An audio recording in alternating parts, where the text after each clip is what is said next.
Alam natin ang perwisyong dala ng basura. Ang basurang tinapon mo, babalik sa'yo. Pero likas namang malinis ang Pilipino.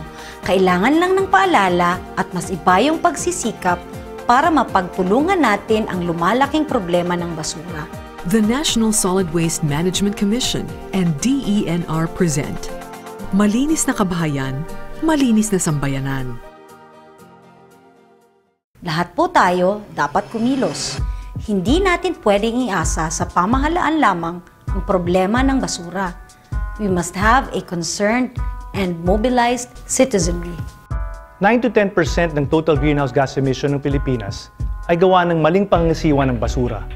According to an MMDA study, some 8,700 tons of garbage are being generated daily in Metro Manila alone. That's 1/4 of the total garbage produced in the country. Kaya isipin natin kung ang bawat tahanan gagawing way of life ang tamang waste segregation, malaki ang kabawasan. Marami tayong magagawa in our own little way sa ating mga sariling tahanan. Iikutin natin ngayon ang isang kabahayan upang makita natin kung nasaan ang mga basurang dapat i-reduce, reuse, recycle. The ultimate goal is zero waste. Sa simula, hindi pa mawawala ang basura. Pero mababawasan na ng malaki basta gawin natin ang 3 R's. Ang kalinisan naman ay talagang dapat umpisahan sa ating mga sariling bahay. Ang malinis na kabahayan ang simula ng malinis na bayan. Para din niyang malinis na kalooban, malinis ang katawan. Kung malinis ka sa loob, malinis ka rin sa labas. Iisa ang pupuntahan, malinis na bayan. Ang tamang simula, segregate, Reduce, Reuse, recycle to achieve zero waste. Ang ecological solid waste management dapat mag-umpisa sa tahanan. Lahat ng miyembro ng mag-anak dapat matuto at kasali din ang ating mga kasambahay. Matuto tayo ng segregation.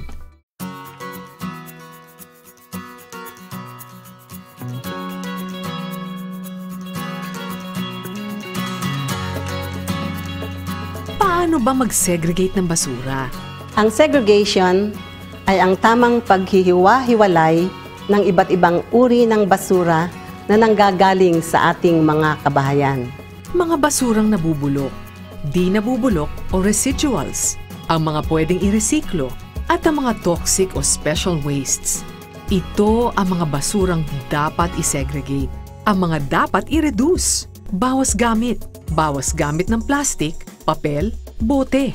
Specifically, reduce the use of plastic or sandbags. Magdala ng reusable bag o bayong pag namimili. Reduce the amount of trash in your home. Pakinabangan nyo. Ibenta. Piliing gamitin ang mga bagay na gawa sa renewable resources. For example, bakit ka gagamit ng ordinary plastic bag? Mas maganda for Mother Earth na gumamit ka ng eco bag. I-reuse. Maaaring gamitin muli ang mga lumang notebook. Mishka, ito na lang gamitin nating papel. Sige, Hagas, mamaya natin. Mga likod ng papel, mga bote at plastic din. Ang mga pwedeng i-repair, gamitin ulit. Ulit-uliting gamitin ang mga plastic bags, ang containers, pati na rin ang mga glass bottles. I-recycle. Gumamit ng mga bagay na recycled. Maraming mga produkto na galing sa recycled products. At pati tubig na pinaglabahan, pwede i-recycle. Ang pinaglabhan at pinaghugasan ng pinggan, pwedeng gamiting pangdilig ng halaman. Isa pang importanteng magagawa natin ay mag-compost. Ang mga nabubulok nating basura, tulad ng mga pinagtalupan at mga table scraps, pwedeng gawing compost. Ang composting ay isang mabisang paraan para matupad ang zero waste. Walang kalat, walang sayang, lahat mapapakinabangan at magiging pagkain ng mga halaman. Simple lang ang prinsipyo behind composting. Ito ang tinatawag naming lasagna method. How to compost? Use flower pots. Use a compost pit. Use old tires. Use old drums. Plastic containers. Cans na bottomless. Malaking tulong ang composting. Composting. Controlled decomposition of organic matter by microorganisms, like bacteria and fungi, resulting into a humus-like product. Compost improves the physical, chemical, and biological properties of the soil. Ang compost ay soil conditioner. Kung may hair conditioner, mayroon ding soil conditioner at yan ang compost.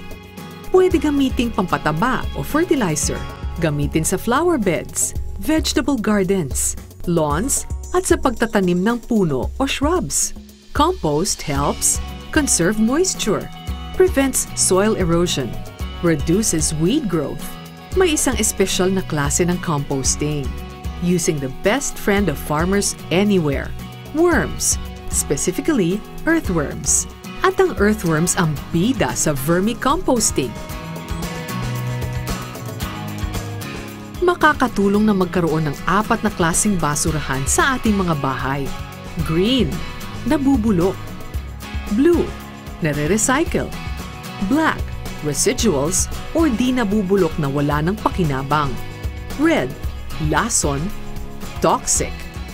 Saan mapupunta ang mga basurang na segregate?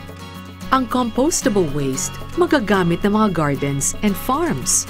Ang recyclable tulad ng mga lata, papel at metal, maaaring ibenta sa recycling center.